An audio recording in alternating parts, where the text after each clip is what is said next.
Many thanks for inviting me here. It's always a joy to be back in. You're not that old, So, yes, what I'm going to be talking about a little bit is the background to these beings over here, which go by the names of geysers on one side, Skeklers, Grulicks, and other sorts of strange beings. And their connections then to Scandinavia on one side, and then to Ireland on the other. So cultural connections between peoples are reflected in a number of ways. And this talk here based largely on field work and long-term research that I've done into the subject. If it's not elves, it's these things. I'll be making a brief examination of the Skeklers and the Grulicks, a group of seasonal masked traditions that underline the bridge that Shetland would offer, or has offered for a long time, between the Nordic and then the Gaelic worlds. And the traditions in question, they're all related to the use of masks and costumes in the winter season, and especially at weddings as well, as you heard before. Now, if you mention the idea of Shetland festivals involving masks and costumes to anyone living outside Shetland, most, of course, will immediately think of the festival of Uppeliar, which takes place annually in Lerwick, as you know, in late January on the 24th day of Christmas. The image that comes to mind is that of swords, burnished Viking costumes, fire processions, carefully crafted Viking ship going up in flames. But what outsiders are less aware of, however, is that the modern Uppeliar urban costumes and processions grew out of a much older, a much more deeply rooted, widespread rural Shetland tradition that, to my mind, is actually much more interesting. And while this earlier tradition might not involve horned Vikings burning boats, it does involve costumes, it involves movement, drink, dialogue, dance, and in some cases, in some form or other, it may well go back to the Viking times. Indeed, in many ways, one might say that this other custom is actually more genuinely connected to Scandinavia and Scandinavian folk festivals than Uppeliar ever was. All the same, while this other tradition still plays a key role in the Uppeliar that the locals from Lerwick know, it has actually much less to do with the Viking ship and much more to do with these gaudy so-called squads that will follow the ship dressed up in a wide range of very strange costumes. Later progress around Lerwick, drinking, dancing their way through various halls. These are earlier pictures of them. The custom in question is called Guising in mainland, Fola, Fair Isle, much of Yell, and the rest of Scotland, of course, as you heard before. In Newfoundland, much of England, it was called mumming. And in these parts, the figures involved were thus called geysers or mummers. And if you go further north in Shetland, however, you find other names being used. On the island of Fetla, other parts of Yell, where the tradition still goes on, the custom's often referred to as skeckling and involves so-called Skeklers, a word that has parallels in the Faroes and Norway in the words Jóla skekkir and Kvöldfélagið. On the island of Taibhsear, we have John Baines, or John Bain, or Baines, having been a famous vagrant from West Sandwich in around about 1900. And even more interesting for people in Iceland and the Faroes is that in the north, on the island of Unst, the same visitors are called Grulicks, making them very close relatives to the Icelandic Grýla and the Faroese Grýlur, which I'll talk about later on. This variation of names for the same custom within a comparatively small area immediately underlines a special feature of Shetland that I quickly discovered, anybody else will discover. I certainly discovered when I went there to do field work into these traditions in the summer of around about 2000.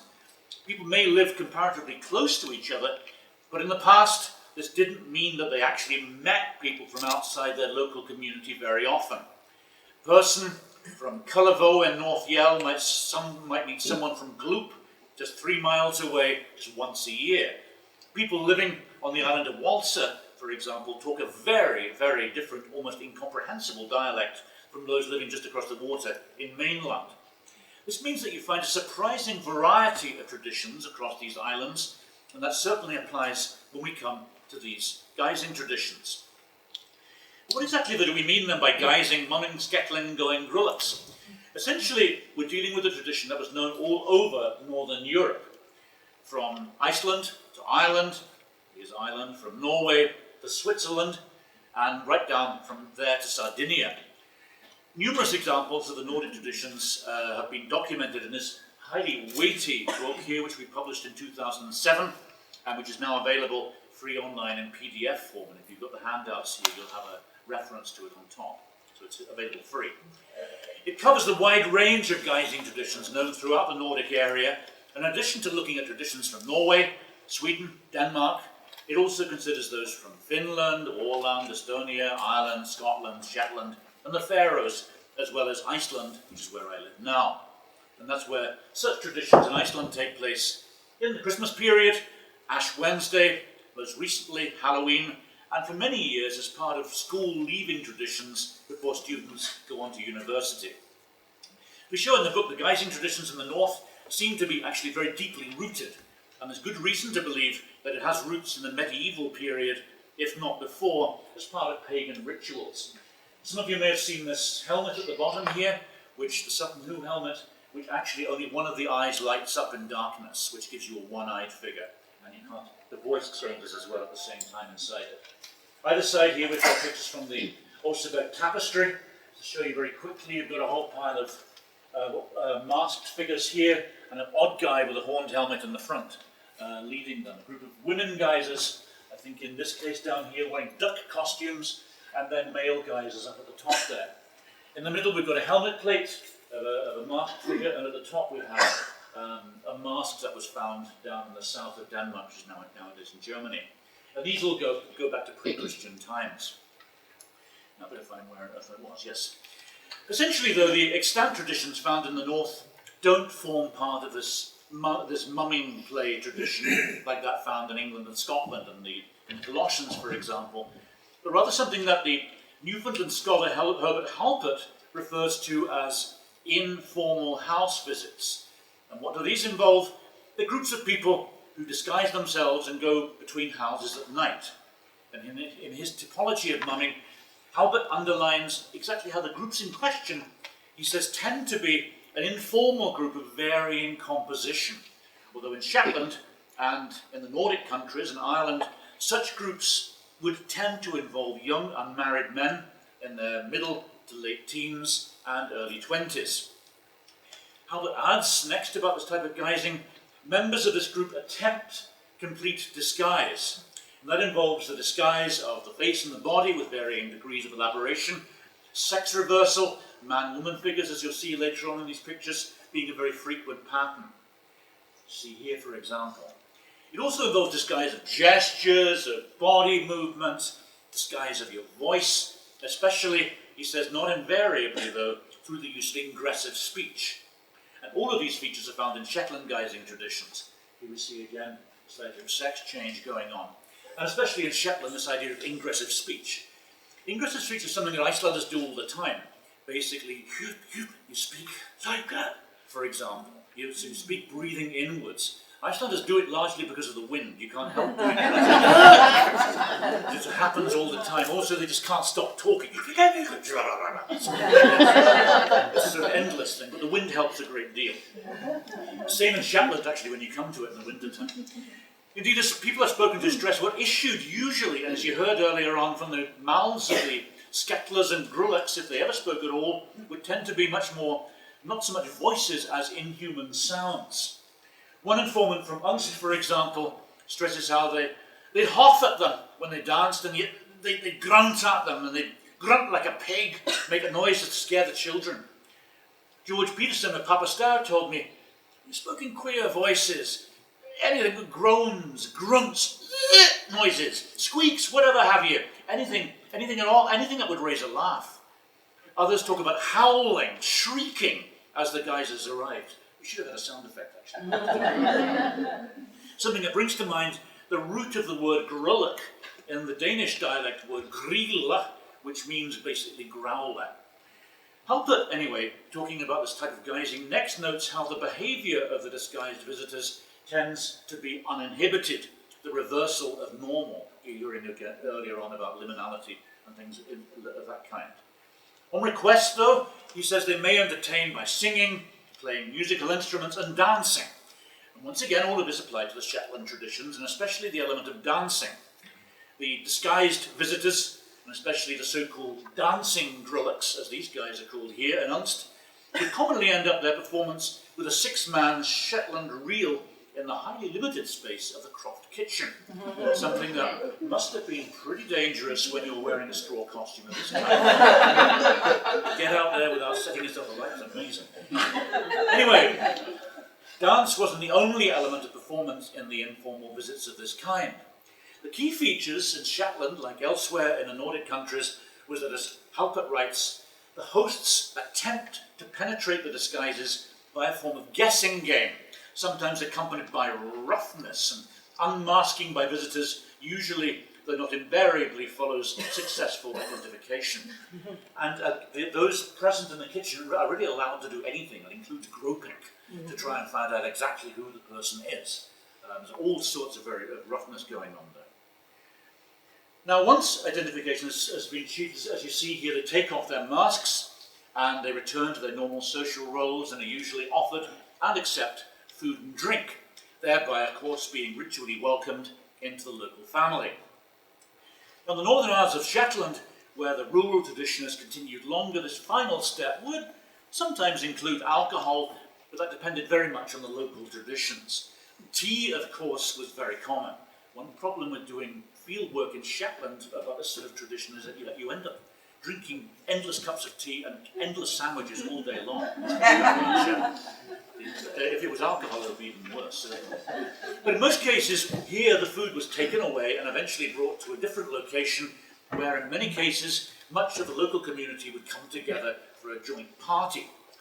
In short, what we're dealing with here is what the anthropologist Victor Turner called a social drama, in which the local community underlines its feeling of community spirit or communitas by partaking in a shared community game based on known and understood known local rules. A game that underlines community hospitality, open doors, and the sharing of what the community owns. So certainly, as I say, this idea of a known shared game is very clear.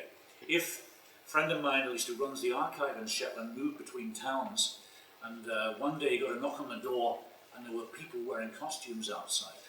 And he looked at them, they looked at him, he looked at them again, they looked at him, waiting to see, but because he didn't know the rules of the game. So basically, he was underlined, he was an outsider. He's never really forgiven them for this. He's stopped going to the pub since that. Anyway, disguised outsiders invade the local space of the farmhouse, they cross normal boundaries, and temporarily impose a state of chaotic carnival within the house. After this, they're absorbed back into the community and they regain human form. As stressed in various articles that have written about Shetland Guising based on this field work, it's noteworthy how the Shetland Guisers stressed that everyone in the local community should be visited on the night in question, unless people are in mourning, for example. And they are very well aware of where that community starts and finishes, both geographically and socially. In a larger town, it might be just part of the town, and towns are a bit like an amoeba. As they grow, they split into different groups. But it might also be one side of a bay, a particular valley, a whole island. It involves all classes, including the local vicar, the teacher, and even the big man up there in the heart. But it clearly doesn't involve total outsiders like the members of the Royal Air Force, who used to be based in the north of Ulster. They were apparently never visited. Indeed, there's a good chance that they might have misunderstood what was going on if a masked man suddenly appeared at their door. Well, there's something else that's worth noting is that the disguised identities of the visitors in the past often seem to have been very closely connected with supernatural beings, something bound to add a particular atmosphere to their arrival out of the dark. Now, as I noted earlier, the word geysers used in the southern part of Shetland is essentially a description of what people are doing. The other words that I mentioned, Skeklers and Grulicks, are dialect words which were also used for known troll-like figures that live on the borders of our world. I showed you earlier the supernatural Nordic parallels to that word Skekler. I also briefly noted the word Grulick, which exists essentially in oral form, has several spellings. I deliberately use different spellings every time I write about this because it must stay totally clear, unclear in the oral tradition. There's no one spelling for this word. So follow me, don't use one, change, even every sentence if you like it. I mean, just keep something alive. Anyway, it's closely related to the word Grýla, which is used in both Iceland and the Faroes for an evil ogress troll who comes down from the mountains at Christmas and enjoys eating children. According to some stories in Iceland, where she's become one of the key symbols for Christmas, she also ate her first husband at some point. First feminist, I think, was this woman. Very powerful lady. She rules the roost at Christmas. You see here the earliest, on this slide here, the earliest mentions of Grýla and her numerous tales in Iceland, they go right back to the 13th century. A contemporary Icelandic saga called Sturlunga Saga, where she's immediately directly connected to dance games, and the name Skin Grýla, which underlines the idea of skin costumes. Also interesting that the young Shrovetide geysers in the Faroes, they don't wear seaweed anymore, it's what they used to look like back in the past. Seaweed smells. Even in our own time, in the Faroes, they go around by exactly the same name, Grýlur, very much like the Shetland Grulicks. They know the same verse that was known in Iceland 600 years later.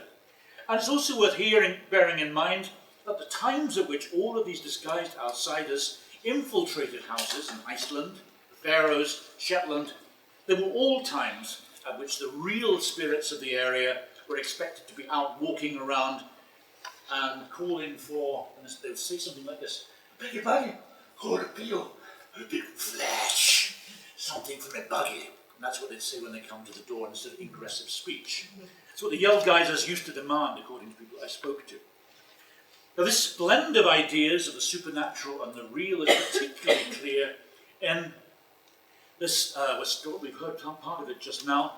It's a wonderful account of somebody meeting some geysers in a Shetland guest house one Halloween in 1857, written by R. Menzies Ferguson for the Acadian. Now, Ferguson describes how, while he's staying at the house, there suddenly comes at the door. I'd love it to have gone down here.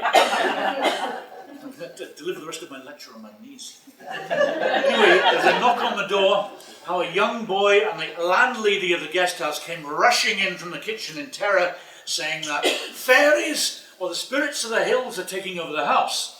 Our hero, preventing another guest from grabbing a blunderbuss, sallies forth to see what's going on. As he writes, as we've heard some before, "I was the first to enter, but I hastily retraced a few steps as soon as I saw the kitchen literally full of beings whose appearance, being so unearthly, shook the gravity of my muscles, forced the cold sweat to come out from every pore in my body. They stood like as many statues, one of whom was above all the rest of gigantic dimensions. Eyes, mouths, noses had they none, nor the least trace of a countenance.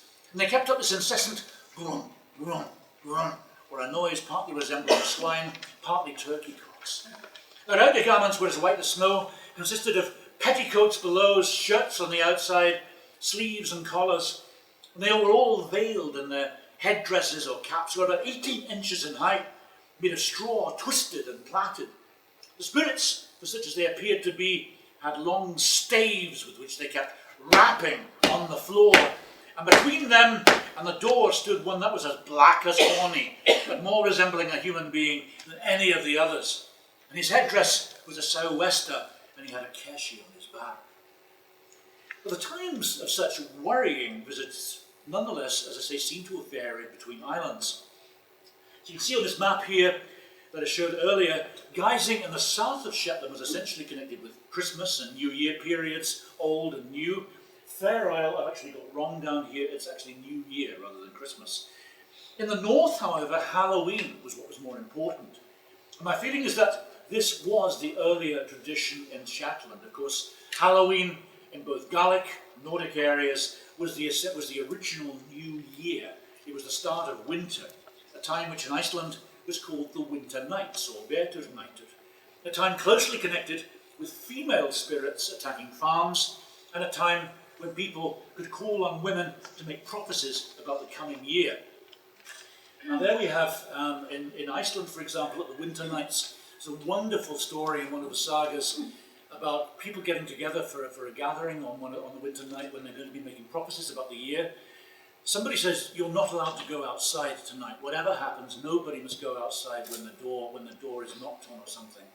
One guy who's sort of acting Jesus, washing everybody's feet for some reason, decides that when he hears the knock on the door, he will go outside. And when he steps outside of the door, then he sees two groups of women riding onto the farm from the outside and from the wild. A group of black-dressed women and a group of white-dressed women. And then nobody else sees any more until the next morning when his body is found cut to pieces outside by the wood. So this is what's happening at that time of the year. But a female festival, and certainly the name Grýla, Grulick, is actually a female figure, worth bearing in mind. Now in Gaelic, this is the time of the Savin festival, which was also associated with beginnings. Start of winter, midwinter, thus seem to have been the times at which spirits were seen as being out and about. It was the time which people would don disguises, as you heard from Scott just now. New Year, and especially Upaliar, came much, much later. All in all, though, the most common time for such activities in Nordic and Germanic countries does seem to have been the Yuletide period, the time at which the sun was at its lowest. And in the Nordic countries, the most immediate cousins of these Shetland geysers are the Julebuk and the Julegate, both of which mean Christmas goat. And they would appear throughout the Christmas period in Norway. And these maps here show exactly how widespread these traditions are, inland in Norway, all over the place. This is the Christmas goat, this is the male Christmas goat, this is the female Christmas goat, the Julegate. Also well known in Sweden and Finland, and in earlier times in Denmark, these traditions also settled around animal skins, horns, and the figure of the goat, which you can see here. Very similar to what we hear about in Iceland. One can see very close parallels between these figures and these earlier noted horned figure of Grýla and those from Austria, Switzerland, and Germany. Once again, all of these go back to the Middle Ages when we look down to it. It's nothing to do with the devil either. Now, for a description of what it might have been like to encounter one of these beings on a dark night in your kitchen, this description of a Faroese Grýla from earlier times by the Faroese novelist William Heineson is actually, to my mind, unequalled. And he writes this: she's very shaggy, and she has horns and a tail. She gives off an unpleasant smell, utters queer sounds, some plaintive, some threatening, some indistinguishable, as if in some wild, agonized frenzy. Sometimes she sings as well, chanting odd rhymes and dark refrains.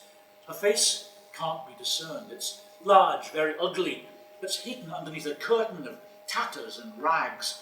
There are many who have seen that her eyes shine in the dark.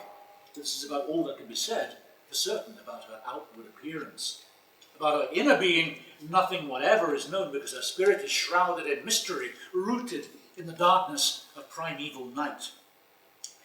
But this following account that I heard in Shetland, again from George Peterston of Taibhsear, underlines still further these connections that existed even in later times between the supernatural and the real and the mask. The individual guy's awareness of the fact that he, she, and their partners going between farms had a strong feeling they weren't alone out there when they were walking around on these muddy tracks in the thick darkness of the island at Christmas.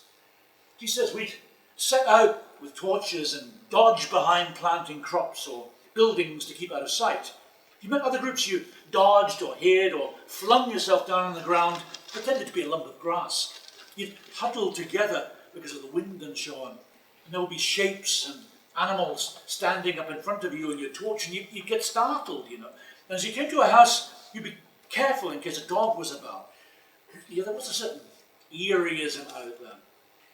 And it would be if there was no moon or overcast sky, yet but there would be paths, but you had to be careful not to go too close to them in case you met someone or something coming in the opposite way, then you'd have to dash for cover.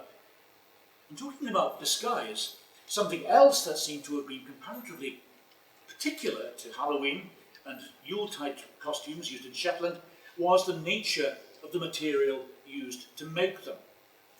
Now, from the beginning, geysers have always tended to make use of whatever material is at hand when disguising themselves. From the Nordic countries, we have, there's the Shetland traditions. Nordic countries, we've got skins, and we find also accounts of people using animal skins, animal skulls coming up as well. Seaweed is used sometimes in the Faroes, as you see here. Wood, cardboard, flour bags, very, very common. And in Shetland, however, people used to use straw made from Shetland oats. This is a guy who appeared down in Shetland, down in Edinburgh at some point for collecting money for his university. Originally, people seem to have used complete costumes of straw, as you can see here, something that seems to have died out in Unst and Thekla in around the 1950s. Costumes were sometimes accompanied by cloths being pulled over your faces and or petticoats, as you heard before. What remained a little longer is the use of these tall, pointed straw hats, which varied in form by place, more often decorated with ribbons, and then later with ties. And nowadays are essentially connected to the Skeklers, or in Walser, for example. You have Jeannie Hutchison, who was about 100 years old, but she told me about this. She's not around anymore, unfortunately. And in Walser, they were called the Skadler, used to wear these hats. In some places, these were used as hats, but I don't think actually there's any question that originally they would have gone completely over the head in the form of a mask like this. Certainly would have applied to the Skeklers in this very famous picture that we have here from Bruff Lodge in Thekla in 1909. Here the hats are up. The only reason they're up is because it's a photograph. And of course at that time a photograph was meant to show people rather than their images. According to my informants, though, you have to watch your eyes very, very carefully when you put one of these things on. That's probably where they later started using veils over the eyes instead. The Shetland straw costumes and straw hats used for guising in the past are clearly a particular art, and there aren't many people nowadays who know how to make them properly. Nonetheless, it is worth bearing in mind that the art of wearing and making full straw costumes with pointed hats was not limited to Shetland.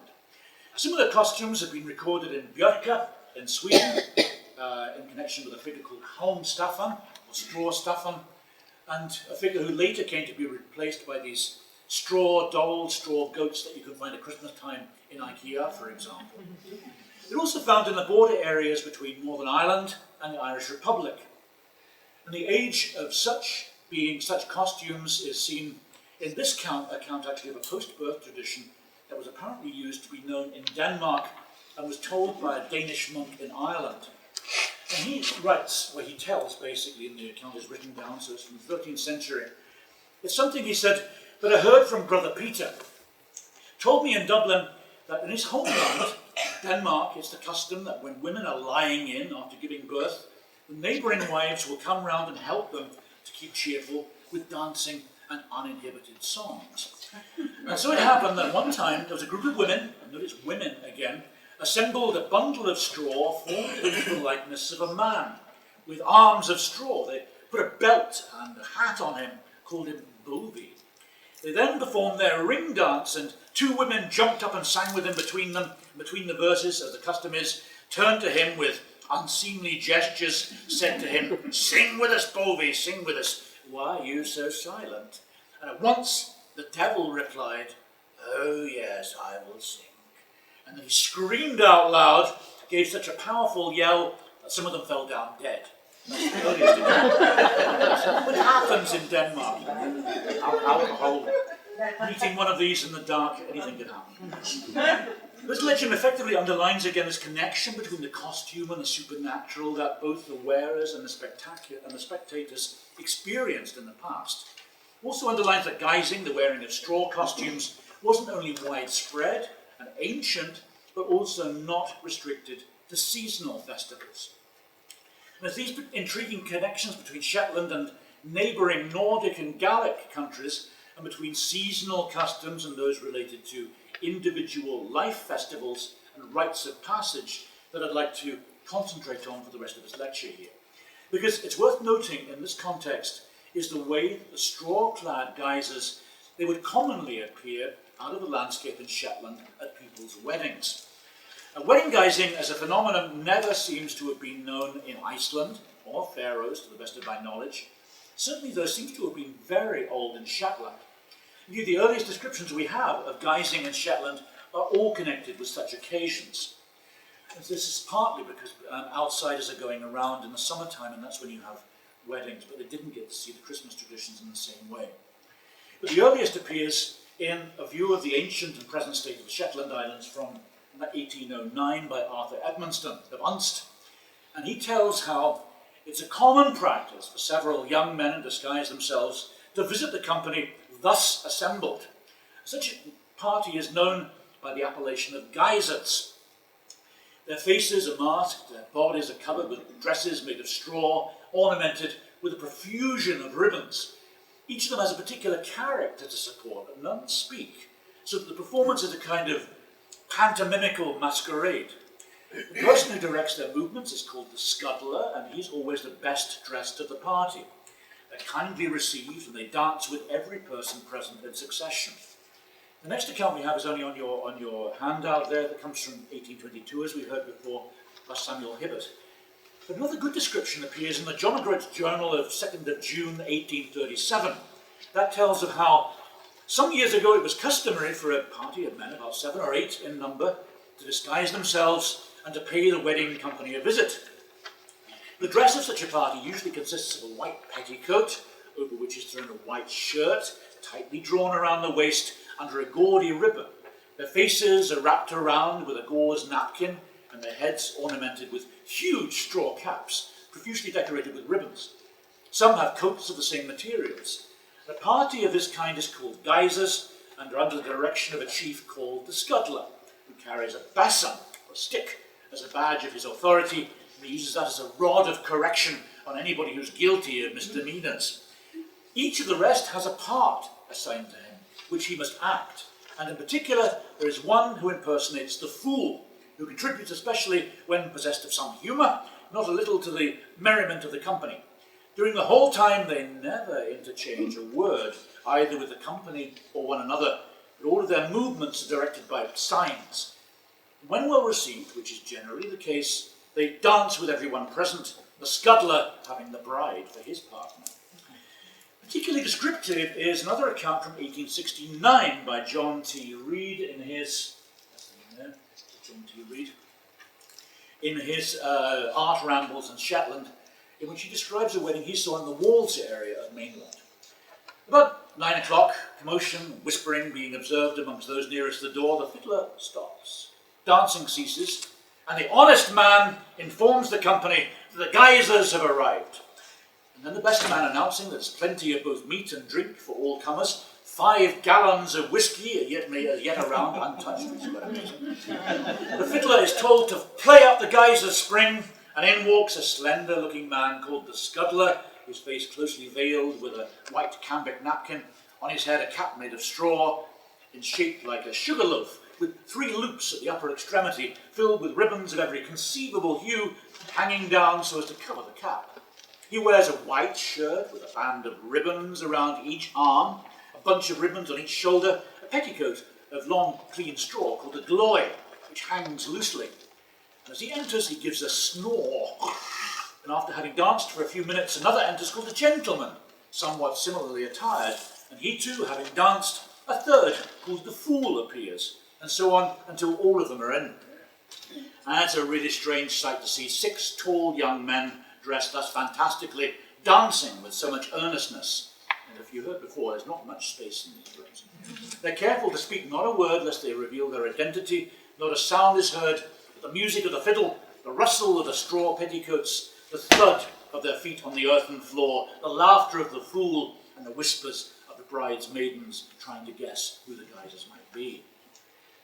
Slightly more lively description from yet another area is that provided by Lawrence Williamson of Mid-Yell, who died in 1936.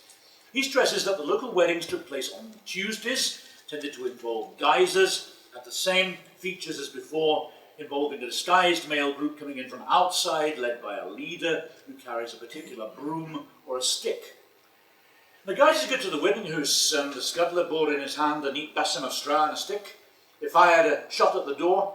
If it was not returned, they went home, but if the company wishes to attack with them, they returned the shot, and out came the bridegroom, the best man, the married man, and invited them in. Each geyser kissed the bride and her maidens. Next they got drams. They danced with the bride and her maidens. The scuddler danced around the house, drawing his besom over the head, the breast of the bridegroom, the bride and all. And after the dance, they got a special dinner, and then went home unless invited to stay longer. Now, these traditions are admittedly comparatively rare in Shetland nowadays. My informants in 2000, 2001 told me they were mainly found in the communities in Unst and then way out in Skerrit, and I'm going to check and see if this is still going at the moment. Billy Williamson at North of Owen Yell told me that he'd not heard of any examples in recent years, and that went on also into the 2010 when I heard from him last. Nonetheless, worth noting that very similar traditions are still known just across the water in Norway, in western Norway, especially in the area around Hardanger. And again, you can see how widely this takes place. As you can see, they were clearly once known, as our book shows, they were clearly once known in many of the other upland and many of the other mainland Nordic countries, and I think there can be little doubt that the Shetland custom must have that same background. As Christina Eik notes, the customs in Western Norway used to be very widespread. They had a variety of names, including Brúllupsbøkur, the wedding goats, Ættebrúður, imitation brides, Ættegangere, followers, Útlendingar, the disguised ones, and then names like Skotrara, Kíkara, Glankara, Títrara, all of which underline the idea that they were a little like the Halloween and New Year traditions. There were people coming in who were checking what was going on at the wedding. There were local outsiders who were breaking into the wedding to watch and check what was going on, and of course to get hold of food and drink. In many ways, they were the wedding performance, instituting the carnival that followed the formalities, a bit like alcohol, which changes the rules of space. Christina Eik, who examines these traditions in our Masks and Mumming book, she writes, some disguised traditions at weddings were particularly carnival-like, involving the guests, often youngsters, in performing a brief skit, whole play. The guests would, for example, satirize the bride and the bridegroom. They might also bring along a fiddle, an organ, and some other weird instruments. Often they'd make fun while the bride and the bridegroom were sitting at the dinner table. They'd then receive drinks, brandy, beer, and some money for their performance. Well, that's a good way of collecting money for these things here, isn't it? If you'd worn disguise for this, it would all have changed. Christina adds that these figures would often be accompanied by a lot of noise. They also talk very freely in distorted voices and might have a leader who was the person in the group who was the best speaker. They were usually given food and drink, traditionally brandy, schnapps. It was viewed as being a shame not to let them eat or drink sufficiently, whatever that meant. Furthermore, it was expected that the bride should be on show for them.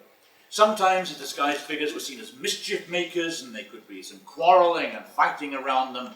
But for the most part, the tradition was simply seen as being a lot of fun. And she notes that today it's simply seen as being an honour to have so many masked visitors as possible coming to you. It's noteworthy, though, that to the best of my knowledge, such wedding guising traditions were not known in England, in mainland Scotland, in Orkney, or the Western Isles. But they are found in Ireland, in connection with the so-called straw boys. And I think there can be little doubt that these Irish traditions are directly connected with those from Shetland. We'll hear why in a minute. I'd like to quote, though, in some detail, Alan Gailey's Irish folk drama, which talks a great deal about these traditions, if only to underline exactly how related these two sets of traditions are. Gailey writes, the straw boys used to visit the parties held after the solemnising of weddings in many parts of Ireland. Occasional visitations are still made by them in County Fermanagh, in the neighbouring parts of Cavan and Leitrim. And usually these visitations ended up in rowdyism, which resulted in court proceedings against the offending straw boys. Straw boys differed from the performances of the other customs because they didn't set out to collect either money or food. Their intention was, and is, to bring luck and happiness to the newlyweds, to wish them health and prosperity. If they're admitted to the wedding house, they dance and they sing, asking the bride in particular to join with them. Usually the visitations take place after darkness has fallen. In some districts in County Limerick, the straw boys would wear straw suits and hats, and that went on until about 1900. Usually a group of straw boys numbered about 5 or 10. They had a recognised leader who was often distinguishable by having a larger, more elaborate crown on top of his conical straw mask. It was the leader's privilege to dance with the bride, while his companions danced with the bridesmaid and the other girls present at the wedding festivities. In County Leitrim, some groups would carry sticks with them, and they were accompanied by musicians. The captain would call upon his followers in turn to dance or sing using nicknames to preserve their anonymity. In northwest County Mayo at the end of last century, straw boys were still very well known, and they were disguised in tall conical masks, adorned with red and green strips of cloth, red and white petticoats, white shirts, to which coloured ribbons had been sewn. The groups were each headed by a captain and a mate who entered the wedding house first, declaring themselves to be shipwrecked sailors, that they were coming to dance at the wedding. And usually the straw boys were treated to food and drink, which they sometimes refused, but they never sought money. Here we see all of the same features as those described in the Shetland wedding guising of the past. We have the straw costumes, the straw masks, the leader with a stick, his group of disguised men with parts, entering without invitation to dance and drink and potentially cause trouble. The element of the captain dancing with the bride, the element of blessing and luck-bringing. And these similarities are far too close for them to be simply mere coincidence.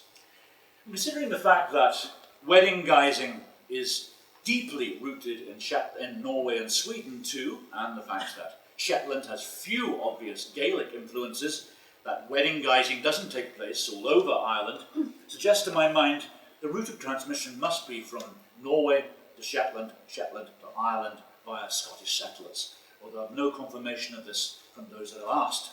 Social, cultural historians may be able to provide us with some answer about this. But what these wedding traditions, and indeed the Shetland disguised traditions as a whole underline, is the way that, as I said at the start, Shetland evidently forms a cultural bridge between different cultures, between Nordic culture and that known in Shetland and Ireland. The old rural guising traditions of the Nordic countries, which form the roots of Uppeliar, they served as an effective means of underlining community identity. Uppeliar does the same thing, both at an island level, again, community identity of some kind. But all of these traditions, what they nonetheless underline is this sense of play and performance that I think always run within the veins of the Nordic and the Scottish people from time immemorial, in spite of all of the difficulties that daily life would throw at them. Thank you. We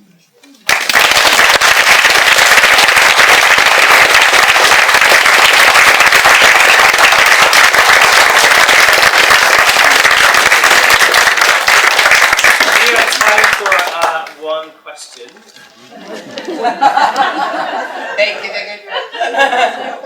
First hand up, we'll get it. Sorry. Terry will be around all day. Yeah, I'll be around.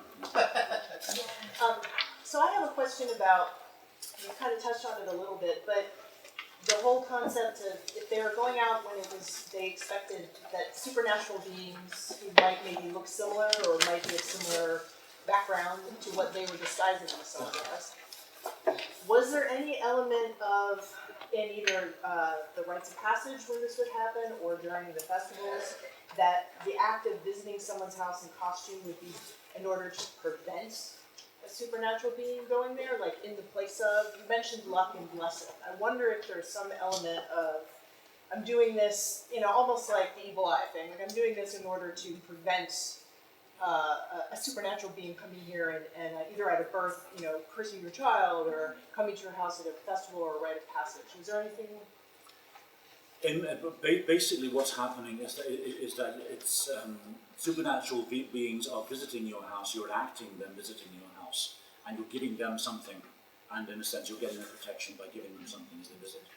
You're underlining your house isn't just open for people in the community, but also the spirits of the community.